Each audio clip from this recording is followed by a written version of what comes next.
Okay, a while ago I made this video where I basically wanted to create this shape. So recreate this one which was created in SolidWorks in another tutorial. And I just wanted to recreate it in Plasticity, which I did. And I had this result.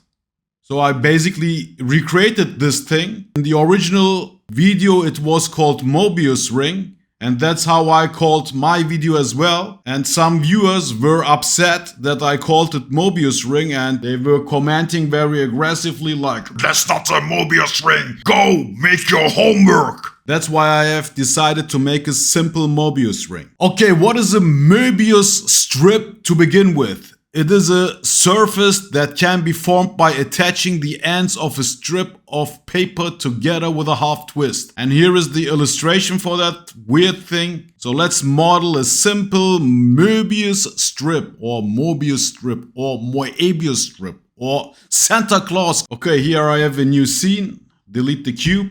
Let's look from the top view and create a simple curve. Something like this, but don't close this one. That's what we have. I will duplicate it with Shift D, bring it out, and in control point mode I will play around with the endpoints because I don't want these two curves to be completely identical.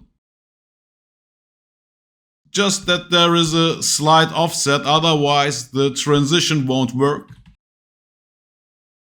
And the only thing we have to do in order to get a Moebius strip is connecting these endpoints, these opposite endpoints. So let's select these two control point curves and press L for loft. G1 continuity is completely fine. And do the same here.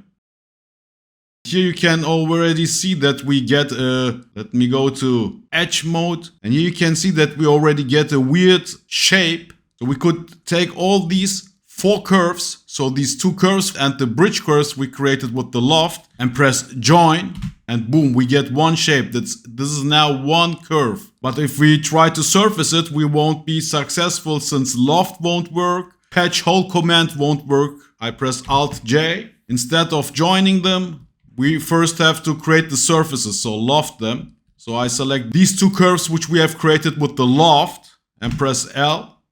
And here you can see that weird transition happens here.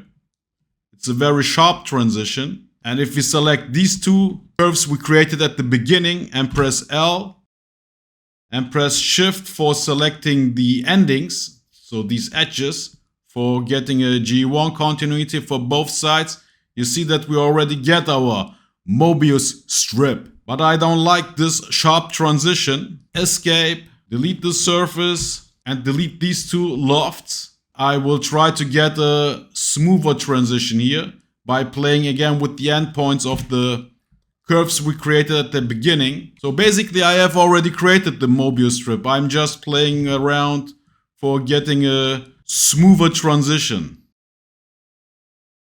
Okay, now let's try again this cross lofting, so to speak. I select this endpoint and the endpoint of the other curve. Press L for loft. And this time, if I look from the top view, I press a D for playing around with the tension. So I make something like this. Okay. And I make my second loft. Again, let's look from the top view. Press L for loft. And now we will get a smoother transition, I think. So I select these two curves, these two results of our loft, and press L. Okay. And I select the curves we created at the beginning and press L for loft and do the same, pressing Shift for getting the smooth continuity, G1, and press OK. Now we can join both, hide the curves, and that's what we have. Now that's a Moebius strip, and if anyone still says, no, that's not a Moebius strip, then bring your guns to the battle. Peace!